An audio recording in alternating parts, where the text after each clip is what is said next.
পেয়ে যাবে, এটা কোনোভাবেই ছাড় পাবে না। যারা তৃণমূল ছেড়ে বিজেপিতে যাচ্ছেন বা নাম লিখাচ্ছেন বা যেতে চাইছেন, তারা এই কর্মকাণ্ডটা করেছে। ফের ভাঙড়ে ভয়, ভাঙড়ে অশান্তি। আরাবুল ইসলাম হামলার অভিযোগ করছেন। আইএসএফ ছাড়তেই তার উপর হামলা। আইএসএফ এর বিরুদ্ধে হামলার অভিযোগ। বোমা পড়ে থাকতে দেখা দেয়, যে ছবি আপনাদের দেখিয়েছিলাম, যে সেই বোমা নিষ্ক্রিয় করতে বম স্কোয়াড পৌঁছয়। আইএসএফ এর বিরুদ্ধেই অভিযোগ করছেন আরাবুল ইসলাম। ঘটনাস্থলে ছড়িয়ে ছিটিয়ে বোমা, এলাকায় বম স্কোয়াড।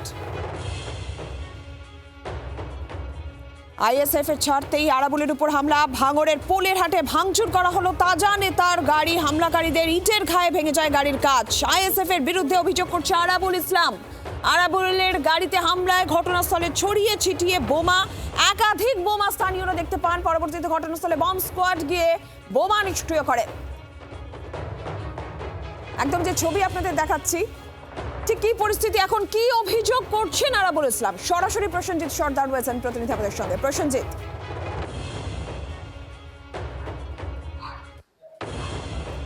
দেখো, এখনো পর্যন্ত আরাবুল ইসলাম প্রথম থেকে তিনি যেটা অভিযোগ করছিলেন যে আইএসএফ এর যারা কর্মী সমর্থক আছে বা দুষ্কৃতী যারা আছে তারাই এই হামলা চালিয়েছে বলে পরিষ্কার তিনি জানান। কেন গতকাল রাত্রে যখন তিনি বাড়িতে ফিরছিলেন তার গাড়িতে করে, সেই সময় পোলেরহাট থানার উড়িয়াপাড়া বলে একটি জায়গা আছে, সেখানেই তার গাড়িতে হামলা চালানো হয়। তার ইট মারা হয় গাড়ির কাছে এবং সেই কাঁচ কিন্তু ভেঙে যায়। পাশাপাশি বোমা মারা হয়েছে বলে এমন তিনি অভিযোগ করেছিলেন রাতে। আজ সকালে দেখা গেল স্থানীয় বা পুলিশ সেখান থেকে 3টি তাজা বোমা উদ্ধার করে এবং সেই ঘটনাস্থলে কিন্তু বোমা পড়ে থাকতে দেখা যায়। পাশাপাশি কলকাতা পুলিশের তরফ থেকে কিছুক্ষণ আগে সেই বোমা কিন্তু নিয়ে যাওয়া হয়েছে। এখানে প্রশ্ন করছে যে ভাঙড়ের যারা আইএসএফ কর্মী সমর্থক তারা এই ঘটনা ঘটিয়েছে বলে, সেটা কিন্তু আরাবুলের ছেলে হাকিমুল ইসলাম সেটা পরিষ্কার জানিয়েছে। এই বিষয়ে নওশাদ সিদ্দিক, যিনি আইএসএফ এর বিধায়ক আছেন ভাঙড়ে, তিনি পরিষ্কার জানিয়েছেন যে একদিন আগে আইএসএফ দল ছেড়ে তিনি এখন অন্য দলে যাওয়ার চিন্তা ভাবনা করছেন। সে কারণে আইএসএফ এর কোনো কর্মী সমর্থক এই ঘটনার সাথে যুক্ত নয়, বরং যার সাথে এই তৃণমূলে একজন নেতা আছে ভাঙড়ে, খৈরুল ইসলাম, নাম না করে তিনি জানান যে তার সাথে একটা বিবাদ ছিল চরমে 26-এর ভোটের আগে, তার সাথে এখন তিনি একসাথে পথ চলছে এবং এই ঘটনা তিনিও ঘটাতে পারে বলে তিনি জানায়। পাশাপাশি তিনি আরো জানান যে বিএলআর অফিসে সেখানটায় একাধিক জমির কাগজপত্র এই আরাবুল ইসলামের ঘনিষ্ঠ একজন আছে, তিনি তার প্রত্যেকের নামে রেকর্ড কেটে দিয়ে নিজের নামে করে নিতেন। সেই কারণে কিন্তু এই ঘটনা, এবং এই পুরোপুরি কিন্তু তিনি অস্বীকার করেছেন এই নওশাদ সিদ্দিক, এবং এই ঘটনা কিন্তু ব্যাপক উত্তপ্ত ছড়িয়ে পড়ে। পাশাপাশি পোলেরহাট থানার বিশাল পুলিশ বাহিনী সকাল থেকে বলা যেতে পারে দফায় দফায় সেখানে কিন্তু যায় এবং বোম কিছুক্ষণ আগে কিন্তু সেখান থেকে নিয়ে চলে যায় পুলিশ। তবে এই ঘটনা কিন্তু একটা চাঞ্চল্য ছড়িয়েছে। কে বা কারা এই ঘটনা ঘটালো সেটা কিন্তু পুলিশ তদন্ত করছে। নীলাঞ্জনা, ধন্যবাদ প্রসেনজিৎ।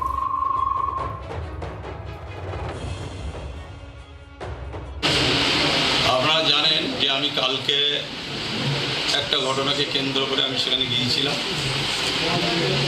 গেলে আমার মনের কাছেই আমার খারাপ লেগেছে যে যাদের দলে আমি ছিলাম বা আমি পঞ্চায়েত সমিতির সভাপতি আছি, আমার বিরুদ্ধে তারা অনাস্থা এনেছে। আপনারা জানেন যে বিভিন্নভাবে তারা চক্রান্ত করছে, কোনোভাবে আরাবুল ইসলামকে জব্দ করা যাচ্ছে না। তাই রাতের অন্ধকারে আরাবুলের উপরে অ্যাটাক করে গুলি চালিয়ে মেরে দেওয়ার একটা ষড়যন্ত্র করেছে। আপনারা পরিষ্কার বুঝতে পারছেন এর সাথে কারা যুক্ত। পুরো আইএসএফরাই এর সাথে যুক্ত, পরিকল্পনা করে আরাবুল ইসলামের উপরে আক্রমণ করে আরাবুলকে দামানো যাবে না। আরাবুল ইসলাম পরিষ্কার বলছেন যে আইএসএফ তিনি ছেড়েছেন এবং আইএসএফই এই কাজ করেছে, পরিকল্পনা করা হচ্ছে তার বিরুদ্ধে, চক্রান্ত করে এই কাজ করা হয়েছে, কিন্তু কোনোভাবেই আরাবুল ইসলামকে দমানো যাবে না, এমনটাই বক্তব্য তার। নওশাদ সিদ্দিকী কি বললেন শোনাই।